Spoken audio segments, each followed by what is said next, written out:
Immediately following President Ronald Reagan's nationwide television announcement of a new U.S. strategic doctrine on March 23, 1983, two seemingly separate political factions joined forces in a campaign aimed at eliminating Democrat Lyndon LaRouche from any further influence on U.S. defense policy.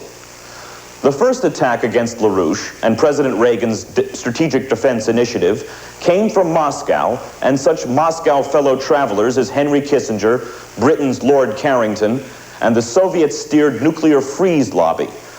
A simultaneous attack came from the right, from Heritage Foundation circles, centered around Lieutenant General Daniel P. Graham.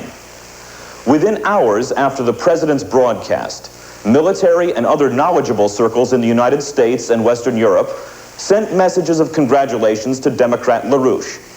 Within hours, Moscow and its fellow travelers also saw the president's new doctrine as echoing the influence of LaRouche's year-long international campaign for this new strategic doctrine. For example, on March 1983, a leading communist spokesman in Italy cried hysterically to a LaRouche colleague in Europe, "The beam weapon proposal represents an end of negotiations with the Soviet Union. It is a war-provoking decision by President Reagan." In April 1983, one of Henry A. Kissinger's closest collaborators, Britain's Lord Carrington, whined to a European audience, "The notion that we should face the Russians down is based on a misconception. The right deals with the right despots can be in our own interests."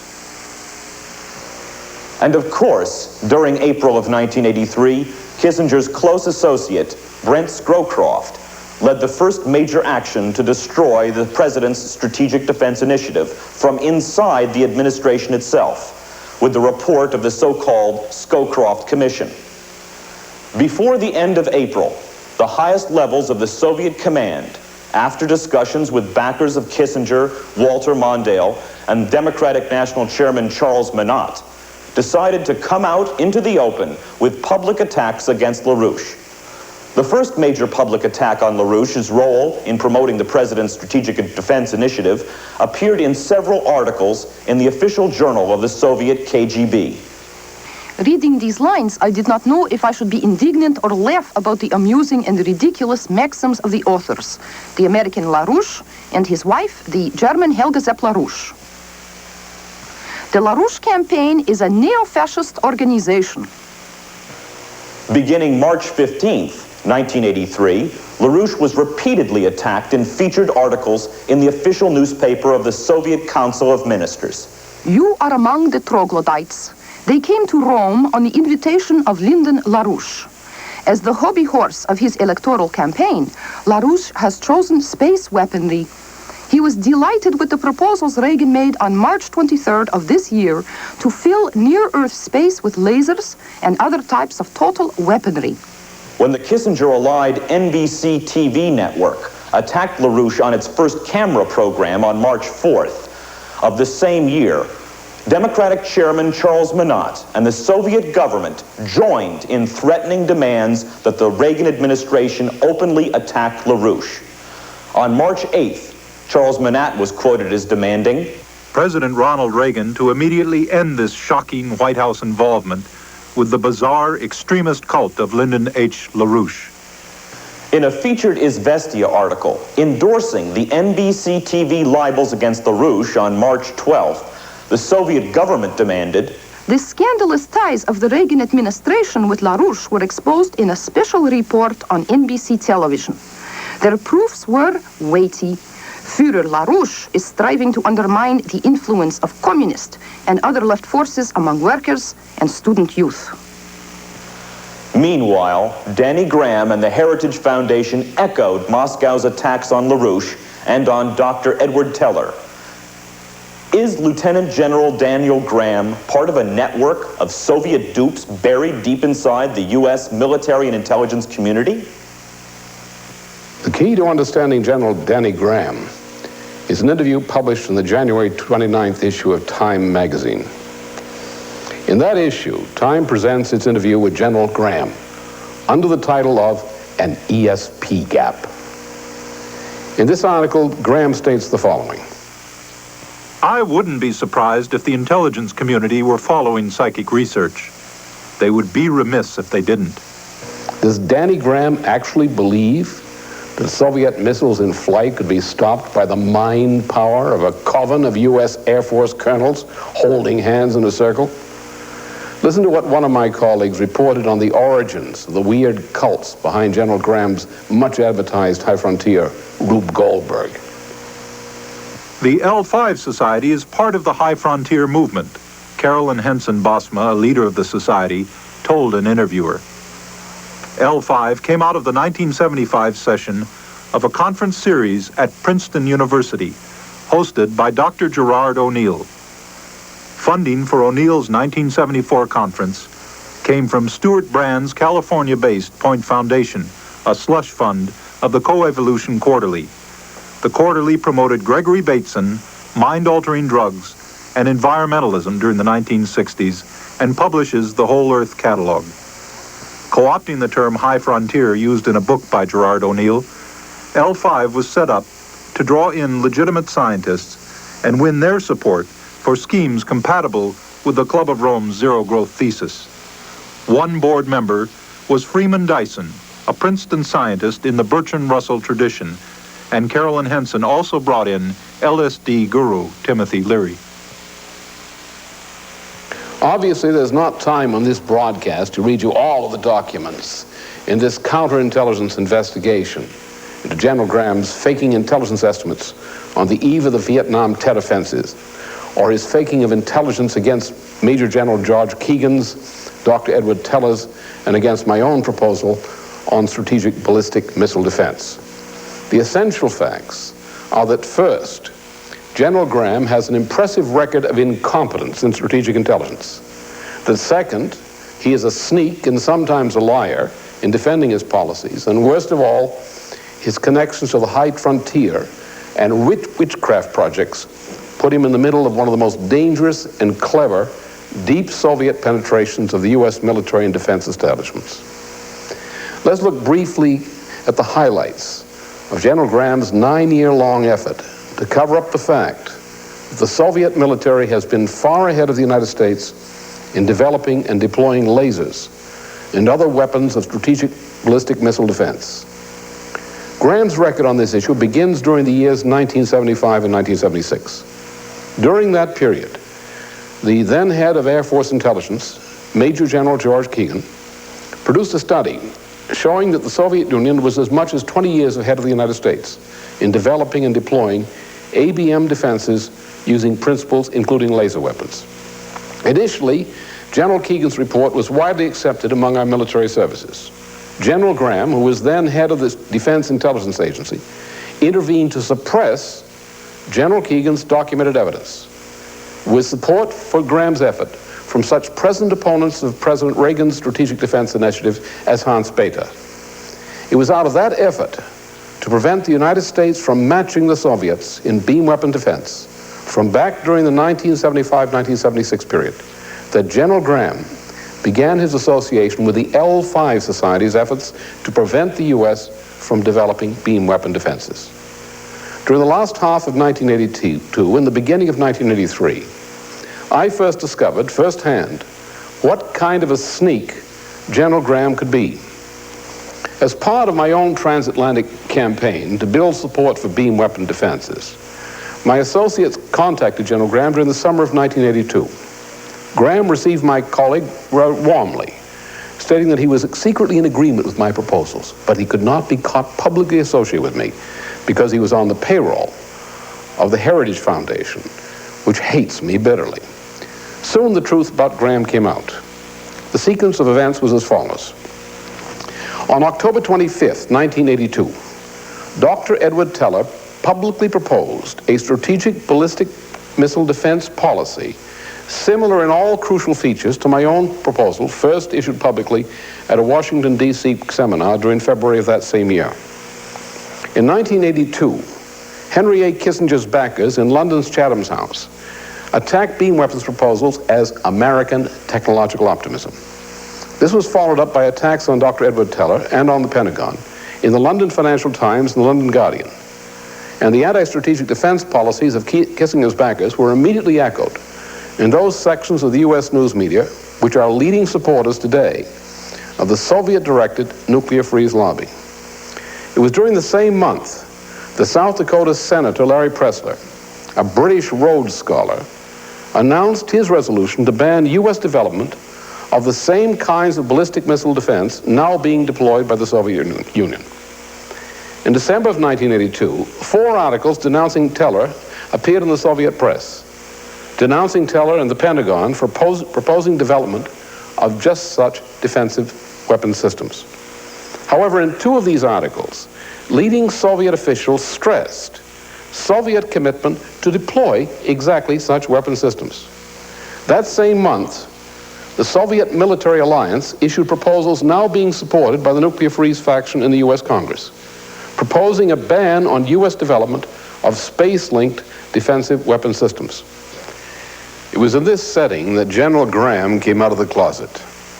On January the 11th of 1983, the Heritage Foundation issued a proposal to ban development of strategic beam weapons defense. General Graham was among the spokesmen for this policy. And yet, later, on or about April 4th of that year, within approximately a week of President Reagan's announcing the Strategic Defense Initiative, which Graham had worked for years to prevent, General Graham was featured in a State Department broadcast interview claiming that he was the author of the President's Strategic Defense Initiative. Unfortunately, General Graham is backed by a very powerful group in and out of the U.S. defense establishment. By the late summer of 1983, as the administration's attention was focused ever more strongly on rounding up support for the 1984 election campaign, the Reagan administration had backed down on implementation of the policy which the President first announced on March 23rd. By the summer of 1983, circles of U.S. scientists supporting the President's Strategic Defense Initiative entered into a kind of peace treaty with General Graham. From that point onward, while the Soviet Union races to deploy beam weapons by no later than 1987, the President's commitment to strategic defense is on the skids, at least for the duration of the election campaign period. Does the fact that General Graham has worked objectively for Soviet interests mean that he's an agent of influence of the Soviet government? In other words, is he a conscious agent of Soviet influence in the same sense that Lord Carrington, Henry Kissinger, and Governor Averell Harriman circles are conscious agents of Soviet influence? My files so far give me no proof whether or not General Graham is conscious of the Soviet influences operating through circles such as the High Frontiers L5 Society. Whether General Graham is conscious of this fact or not, the network of Eastland-connected cult groups, including the L5 Society and the notorious LifeSpring cult, are deeply penetrated by the highest and most sophisticated levels of Soviet strategic intelligence. General Graham and many like him are effectively instruments of Soviet intelligence operations, whether or not they are conscious of that connection. General Danny Graham's support for the psychic spoonbenders cult nonsense in the January 29th issue of Time magazine is the red dye which leads directly to exposing those Soviet connections. I do not wish to convey the false impression that each and all of the thousands of nominal members of the L5 Society are either pro-Moscow or in any other sense conscious Soviet agents. The attraction which the L5 Society offers many of its recruits and sympathizers is that the L5 targets the population of readers of so-called science fiction, among whom there is a genuine and valid interest in promoting those technologies necessary for the exploration and colonization of space. Unless a person is familiar with the relevant aspects of mathematical science, many persons with an engineering education would be easily hoodwinked by the very sophisticated sort of double talk which L5 has developed to indoctrinate its recruits. Many L5 supporters are good and patriotic individuals who who have simply been taken in by L5's sophisticated pitch to the science fiction readership. As some of you remember, during the period from about 1949 through 1954, the millions of Americans who had either been members of the Communist Party or had been in some way connected with its various front organizations were hiding under their beds, hiding from Senator Joe McCarthy and Roy Cohn.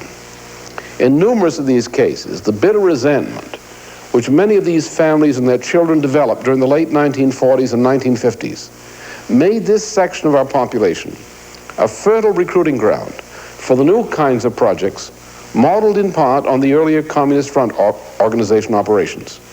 These families provide the working hard core of recruits to Bertrand Russell's anti-nuclear organizations of the 1950s, and also led many of these persons into organized cult fads in the name of promoting some variety of pseudoscience. It was not only former communists and communist fellow travelers who were recruited into pseudoscience cults. Hardcore Nazi types and other varieties of fascists also joined such groups of networks of flying saucer clubs and more or less related varieties of pseudoscience and mysticism. Not only was the Soviet KGB able to penetrate through such cults, through embittered ex-communist families members, over the past 15 years, Soviet intelligence has consolidated its control over large chunks of the Nazi International and associated new right and other fascist networks allied with the Nazi International. For example, the head of the Nazi International and a former collaborator of Allen Dulles, Swiss banker Francois Genoux, is closely tied to international terrorist operations which the Soviet KGB operates in collaboration with the Nazi International. Professed Soviet agent, former Nazi Lieutenant General Otto Rehmer, is another example of this. Flying saucer clubs in North America are among the important national security risks with such connections at this time. Moscow has exploited such features of pseudoscience cults to develop organizations linked to Eastland as the most sophisticated means of penetration of our defense and intelligence establishments. The direct connections into that complex of pseudoscience cults is run directly from the highest levels in Moscow and Novosibirsk's military intelligence research communities, including an important and direct role by the world-famous Soviet laser scientist Velikov. From the standpoint of any secret intelligence service, the special advantage of using such cults as vehicles for espionage and subversion is that the members of such cults can be very effective agents without being conscious of the fact they're under the control of a foreign intelligence service. The characteristic feature of these semi-religious kind of pseudoscience cults is the indoctrination of members by some method of brainwashing. The most effective methods of brainwashing for this purpose are those associated with the name transcendental meditation, with or without the use of drugs or electronic gimmickry to assist the process. By its very nature, transcendental meditation reduces the victim to a very primitive kind of infantile state of mind, to that kind of obsession with inner feelings and immediate kinds of psychosexual gratification, which the psychological literature describes as the state of paranoia. The victim of such cult indoctrination becomes a close-knit theosophical brotherhood, the sort which have appeared over thousands of years in such forms as the cults of Apollo and Dionysius. A secret intelligence service, like the Soviet KGB, controls the members of such a cult by introducing certain ideas to the cult, mystical ideas, like the ideas Danny Graham defended in his January 29th Time magazine interview. So although some members of these Eastland-centered cults must be witting accomplices of the Soviet KGB, most are not. They do what the Soviet KGB wishes them to do without being aware that it is the Soviet KGB which is quite efficiently, if indirectly, controlling their behavior. This is the characteristic of both the L5 and LifeSpring associations. One section, the so-called left-wing faction, openly supports the nuclear freeze policies of circles such as Mondale and Pressler. Another, the so-called right-wing faction, follows more or less the line of Danny Graham. Both devote their efforts to sabotaging President Reagan's Strategic Defense Initiative. Both oppose U.S. development of the kinds of beam weapon defense now being deployed by the Soviet government. The one by ridiculing beam weapons as weapons of the distant future, and the other by supporting the nuclear freeze propaganda. The one works against President Reagan's strategic defense initiative from the outside, and the other works to sabotage that defense initiative, as Danny Graham does, from the inside. Now, briefly, here are the key facts about the importance of deploying beam weapon defenses as rapidly as an Apollo-style project. The crash program will enable us to do that. Suppose an enemy launch of thousands of ballistic missiles, each with several nuclear warheads. The key to a full defense is to get as many of these missiles as possible while they are in their ascent phase. The best first layer of such a system would be bomb-powered X-ray lasers. These X-ray devices could be quickly positioned on the warning of an attack. Each such device would be capable of generating 50 to 100 independently targeted bolts of energy. It is estimated that 100 such weapons could knock out 90% of an incoming missile bombardment. The remaining 10% of the missiles could be attacked in space by lasers which are probably less powerful than the X-rays, but faster firing. One viable option is to station satellites in space equipped with aiming devices and large mirrors. Lasers would fire from Earth, probably from a mountaintop where the atmosphere is thin. These two defensive layers would destroy 99% of the attacking missiles. The few warheads which leaked through would have to be taken out by what military men call point defense. Agents of Soviet influence, such as Henry A. Kissinger, argue that the policy of mutual and assured destruction, MAD, has successfully maintained peace between the two superpowers for about 20 years. This argument is that as long as both superpowers are vulnerable to massive destruction by thermonuclear counterstrikes, both sides are forced to negotiate rather than to go to war. Since strategic beam weapon defenses greatly lessen the vulnerability of the superpower to thermonuclear attacks, these agents of Soviet influence, like Kissinger, insist that the deployment of beam weapon defenses create a destabilization of the strategic balance and threaten to lead us to war. Kissinger's arguments are absurd on two principal accounts. First, the Soviet military has never been actually committed to continuing nuclear deterrence and arms control, although Kissinger has lied repeatedly to conceal Soviet buildups which violate both arms control and ABM treaties. Since the first publication of Soviet Marshal V.D. Sokolovsky's Soviet military strategy in 1962, the Soviet military has been committed to developing laser and related weapons as a part of Soviet preparations to survive and to win a thermonuclear war against the United States. Second, from the beginning, since Dr. Leo Szilard laid down his strange Lovian doctrine of nuclear deterrence at the 1958 Quebec sessions of the Pugwash Conference, nuclear deterrence has meant a policy of limited nuclear war between the superpowers under the doctrine called flexible response. Since the announcement of the Schlesinger Doctrine in 1974, the world has been moving to the brink of limited nuclear war between the superpowers in some theaters, such as Western Europe. Now, because of the feature of flexible response, that particular feature, the world is at the brink of possible thermonuclear war between the superpowers.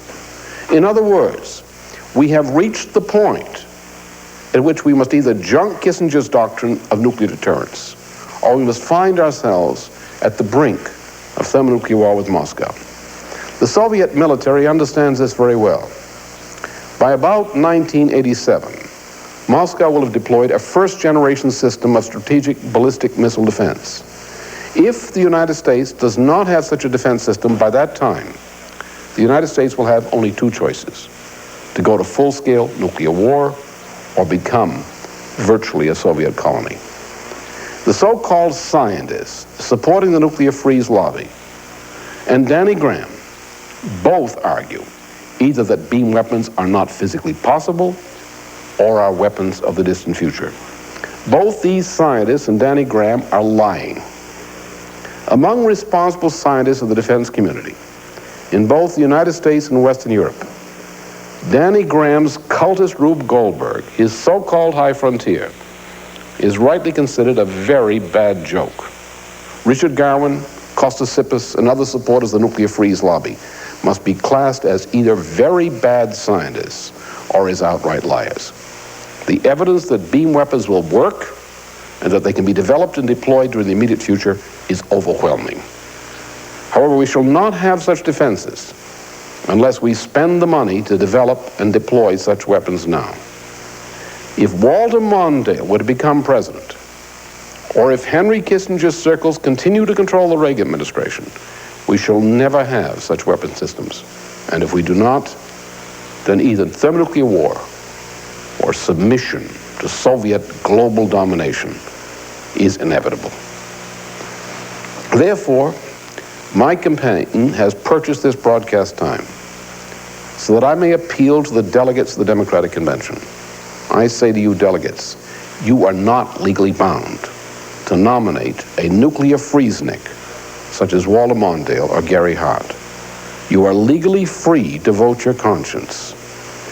And if you are a patriot, your conscience would never permit you to nominate a Mondale or Hart. No patriot would permit a Mondale or Hart to become the next president of the United States. Therefore, you have no moral choices, but either to nominate me or to nominate some dark horse of the qualities I could support in good conscience. If you were to nominate Mondale or Hart, and either were to be elected president, you would have sold the United States into either thermonuclear war or into Soviet slavery. Until and unless suitable dark horse candidate of this sort appears, I am the rallying point and the only rallying point for each and every delegate who is a patriot of this nation. For that reason, the Soviet government fears me. And those agents of Soviet influence, Henry Kissinger, Charles Monat, and Walter Mondale, hate me as they hate no other personality. Delegates, the choice and the moral responsibility is now yours.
This is CBS.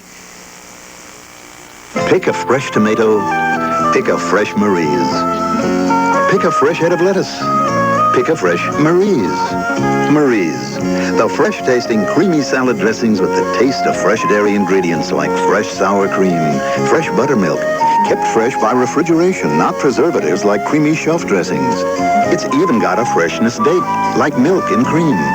Pick a fresh cucumber, pick a fresh Marie's, the fresh taste you buy in your supermarket produce section. There's no place in my life for routine. I've had it up to here with the same old scene. I got a taste for living that's out of control. My